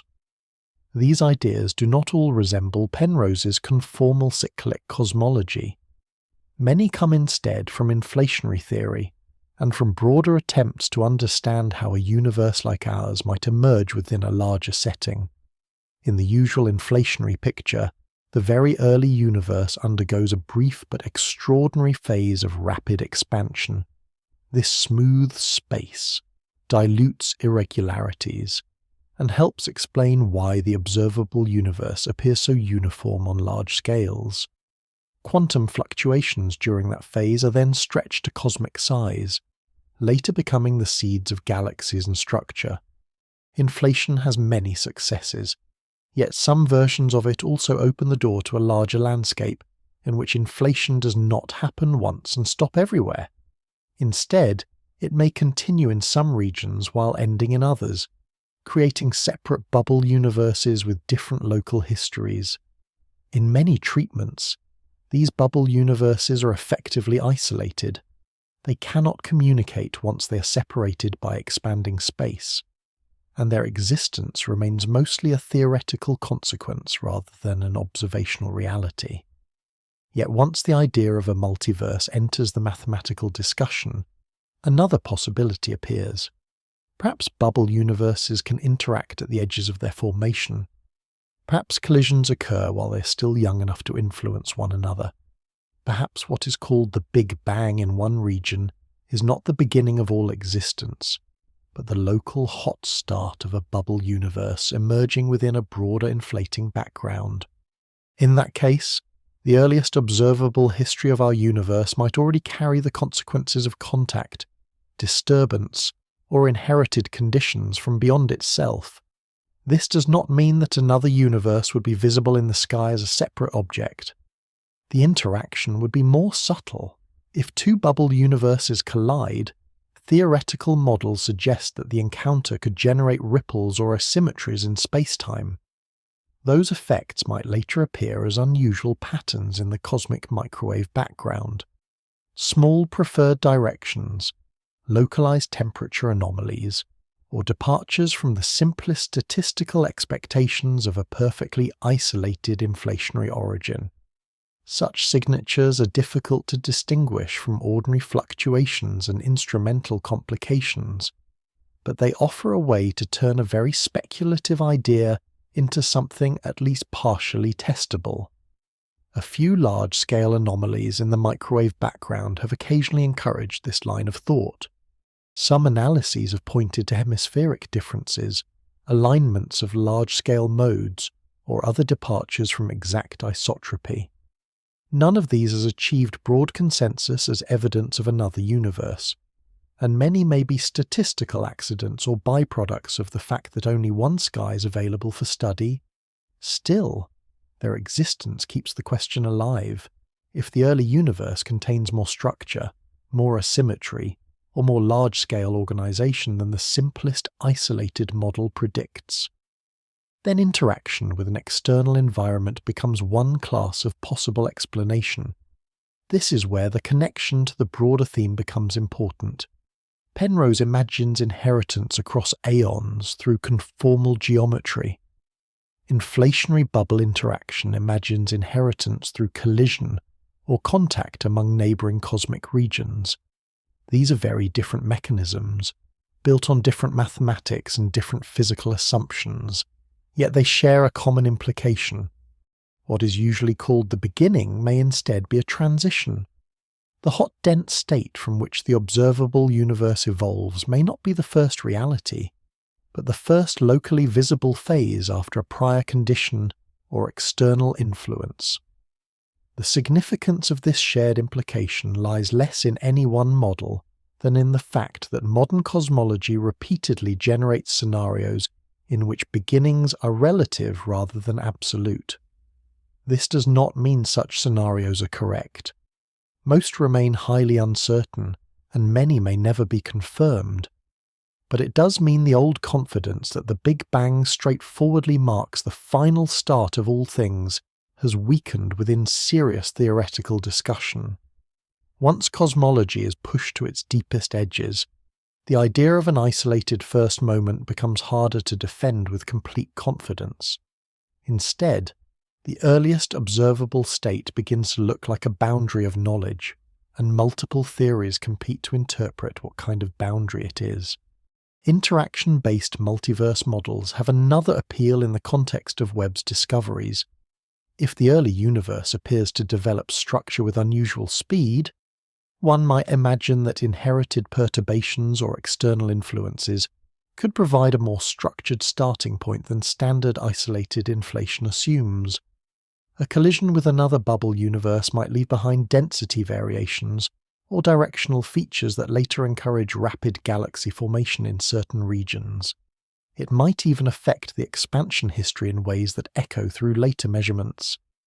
These suggestions remain highly speculative, and there is no consensus evidence that such events occurred. Yet the logic illustrates why anomalies in one part of cosmology can revive interest in radical theories elsewhere. A universe that behaves more quickly, more asymmetrically, or more richly than expected invites broader hypotheses about what shaped its first conditions. The deeper one looks, the more cosmology becomes a study not only of matter and light, but of boundaries between what can be directly reconstructed and what must be inferred from pattern. In that setting, interacting universe models occupy an intermediate place between disciplined theory and open uncertainty.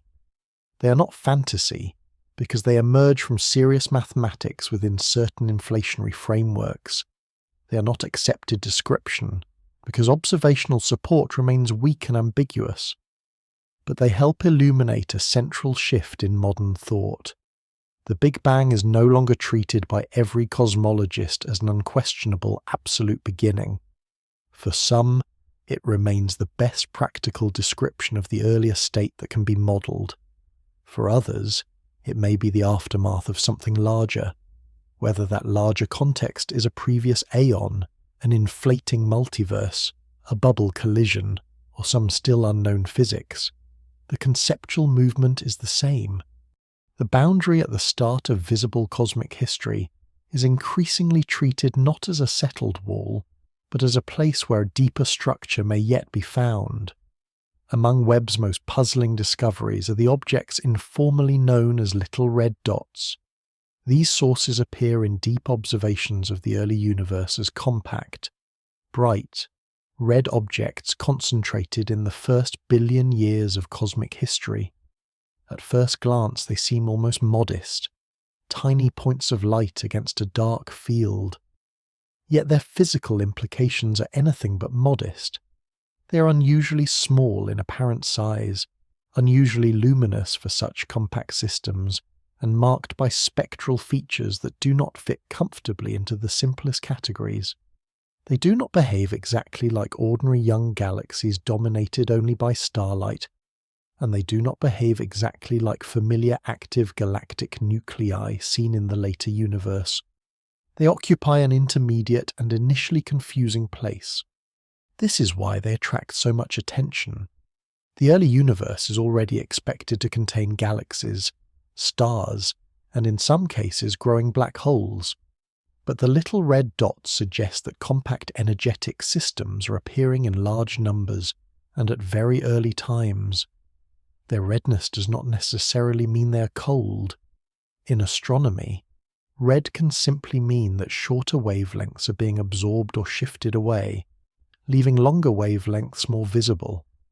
In the case of these objects, the red appearance is likely tied to dense gas and dust environments, combined with the large cosmological redshift caused by the expansion of the universe. Spectroscopic study reveals strong emission features, indicating hot ionized gas being illuminated by an intense energy source. The central question becomes what that energy source is. One possibility, discussed early on, is that these are extremely compact star-forming systems, with stars packed into very small regions at astonishing densities. Another is that they are powered by accreting black holes rapidly swallowing gas and heating their surroundings as matter spirals inward. As more analyses appear, the second explanation gains strength. In this emerging view, many little red dots are young black holes surrounded by dense cocoons of gas.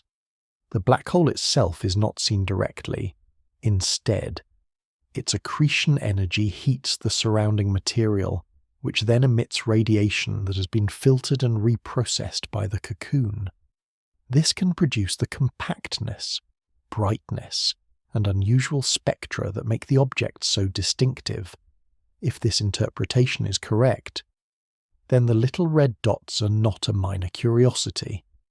They are a window into one of the deepest problems in astrophysics, the origin of supermassive black holes. Large galaxies in the present universe almost always host enormous black holes in their centers. The Milky Way does. So do countless other galaxies. Some of these black holes reach millions or billions of solar masses. Their existence is well established. Their early formation remains difficult to explain. Black holes produced by the death of ordinary massive stars begin much smaller, perhaps tens of solar masses. To grow from that scale to millions of solar masses requires time, gas supply, and sustained accretion. The problem is not whether such growth is possible in principle.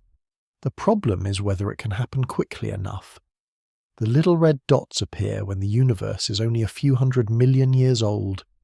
If their central engines already contain black holes of very large mass, then standard growth scenarios are placed under immediate strain.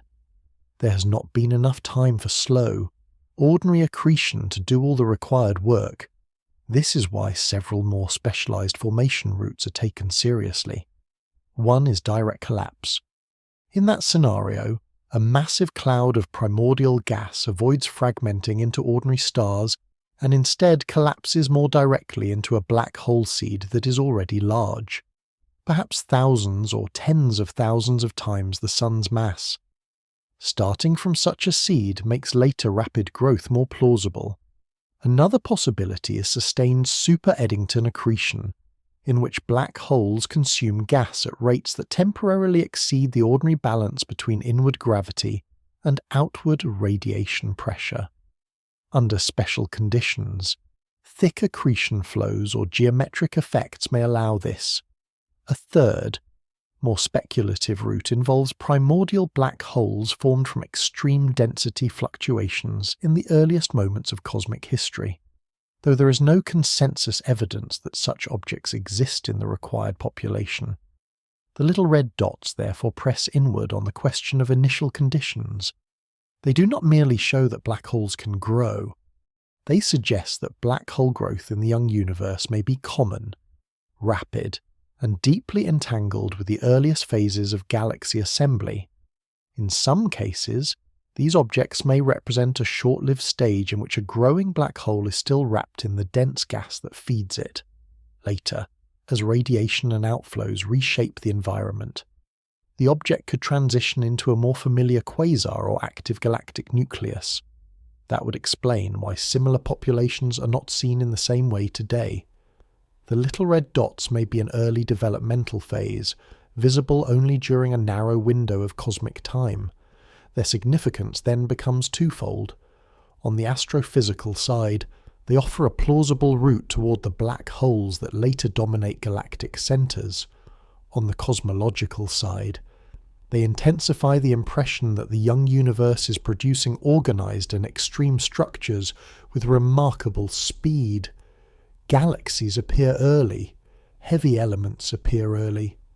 Now large or rapidly growing black holes appear early as well. This piling up of early maturity does not prove that the universe inherits structure from a previous cosmos, but it does amplify the underlying tension.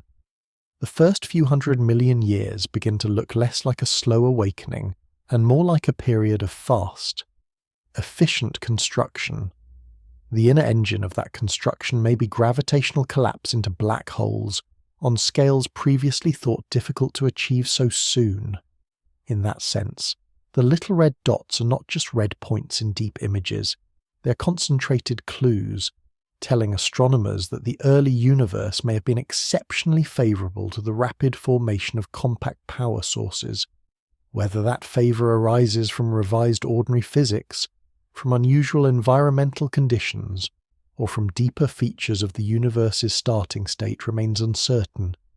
What is already clear is that these objects move the question of cosmic beginnings inward again, from galaxies to nuclei, from broad light to dense engines, from early structure to the compact and energetic cores that may help explain how so much appears so soon. The final inward step in this journey reaches the epoch when the young universe changes not only by forming stars and galaxies, but by transforming the state of intergalactic space itself. After the cosmic microwave background is released, the universe enters a period in which most hydrogen is neutral. There is light in the background, but there are not yet enough new luminous sources to ionize the vast gas between forming structures. This interval is often called the cosmic dark ages, though it is not absolutely dark in a literal sense. It is dark in the sense that no abundant new starlight yet fills the cosmos. Over time, the first generations of stars and galaxies begin to ignite. Their radiation does not remain confined to the places where they form. Ultraviolet light streams outward, interacts with surrounding hydrogen, and starts to strip electrons from atoms. Around each luminous source, a bubble of ionized gas grows. As more sources appear, more bubbles form. Eventually, these expanding regions overlap and merge until much of the intergalactic medium becomes ionized. This transformation is known as cosmic reionization, and it is one of the great transitions in the universe's early history. In the standard picture, reionization unfolds over an extended interval and is substantially complete within roughly the first billion years. The exact timing and the relative contribution of stars, galaxies, and early black holes remain active areas of research. Webb has begun to sharpen this picture in ways that are both illuminating and unsettling. Some early galaxies appear capable of producing intense ultraviolet radiation at remarkably early times. In a few cases, astronomers have identified signatures such as strong Lyman alpha emission that suggest photons are escaping through surrounding gas more effectively than many simple expectations predict. This matters because Lyman alpha light is easily scattered or absorbed by neutral hydrogen. If a distant early galaxy shows a strong Lyman alpha signature, it can imply that the galaxy has cleared or ionized a substantial region around itself, or that the surrounding universe is already more ionized than expected for that epoch. Either possibility is significant. It means that early luminous systems may be influencing their environments powerfully, and perhaps sooner than many models first suggested. This returns the discussion to the same pattern seen throughout the inner regions of the story. The young universe repeatedly appears active, efficient, and structured. It forms galaxies quickly. It enriches gas quickly. It grows black holes quickly. It may also carve ionized zones into surrounding space quickly. Reionization is therefore not an isolated chapter. It is the environmental expression of the same deeper tension. A universe that reorganizes intergalactic matter early is a universe in which the first sources are doing substantial work very soon after cosmic dawn. The central uncertainty is what powers this speed. Massive young stars can certainly contribute, They emit large numbers of ultraviolet photons and are expected to play a major role. Yet active black holes may also matter, especially if compact accreting sources are common in the early universe. Webb's observations do not yet provide a simple final answer. Some systems look dominated by stellar populations. Others hint at accreting compact objects. The likely reality is a mixture, varying from object to object and changing over time. The broader importance lies in what this says about beginnings. Rhionization is not merely a later cleanup process after the true cosmological action is over. It is one of the clearest signs that the earliest luminous structures are reshaping the universe on large scales. It reveals how quickly local structure becomes global influence. A small region of collapse and light formation can generate a bubble tens or hundreds of thousands of light years across. Many such regions together can alter the state of the cosmos. In this way, rhionization becomes the inner environmental test of all earlier assumptions. If the initial conditions are too weak, too smooth, or too delayed, the process should unfold more slowly. If the early universe begins with stronger fluctuations, more efficient star formation, faster black hole growth, or inherited structure of some kind, the process may proceed more rapidly. This does not mean that rhionization proves a previous universe. It does mean that it compresses many cosmological questions into a single observable transition. By the time intergalactic hydrogen is being ionized on large scales, the universe has already translated its initial conditions into a visible environmental outcome. That is why the deepest question now stands in its clearest form. Was the hot early universe a complete beginning, with all later complexity emerging from its own internally generated fluctuations under known physics? Or was it already a handoff, a structured transition shaped by deeper processes beyond the standard starting point? Penrose's conformal aeons offer one answer. Inflationary interaction models offer another.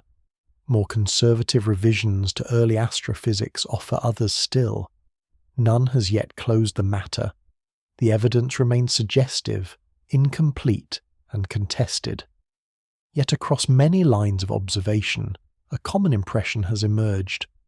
The early universe appears more mature, more productive, and in some respects more organized than earlier expectations comfortably allowed.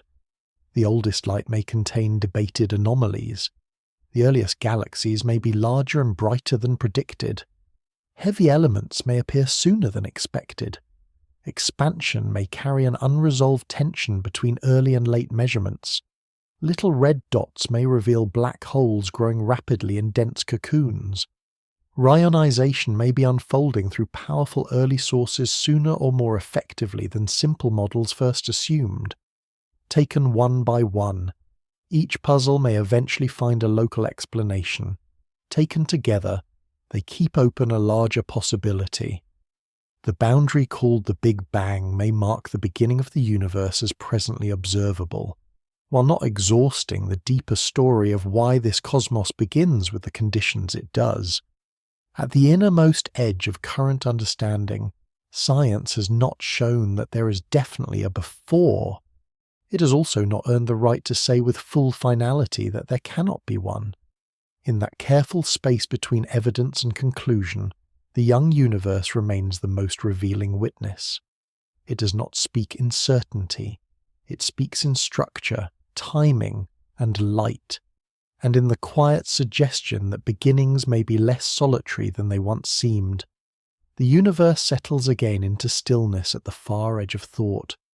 The oldest light remains spread across the sky, faint and even, carrying small irregularities that have occupied generations of careful minds. The earliest galaxies continue to glow from remote ages, showing that structure rises quickly in the young cosmos. Black holes appear in places where little time seems available for their growth. Heavy elements emerge where simple timing once suggests delay. Expansion itself carries a quiet mismatch between early inference and nearby measurement. None of these signs is a final verdict. Each remains part of an unfinished effort to understand how the visible universe takes shape. In that unfinished effort, the Big Bang no longer stands only as a simple point of origin. It stands as the earliest clearly mapped phase of cosmic history, bright with evidence, yet bordered by uncertainty. Some ideas keep the beginning singular and absolute, while refining the physics within the familiar picture. Other ideas allow the possibility that the hot early universe is a transition from something older, larger, or differently structured. The evidence has not settled the matter. It has only made the question more precise. So the story comes to rest in a calm and careful place. The cosmos is known in broad outline, unknown in its deepest origin, and still open at the boundary where first light replaces silence. Beyond that boundary, theory continues. Within it, observation grows sharper. The night sky remains both record and horizon, offering enough to understand much, and withholding enough to keep the beginning gently unresolved.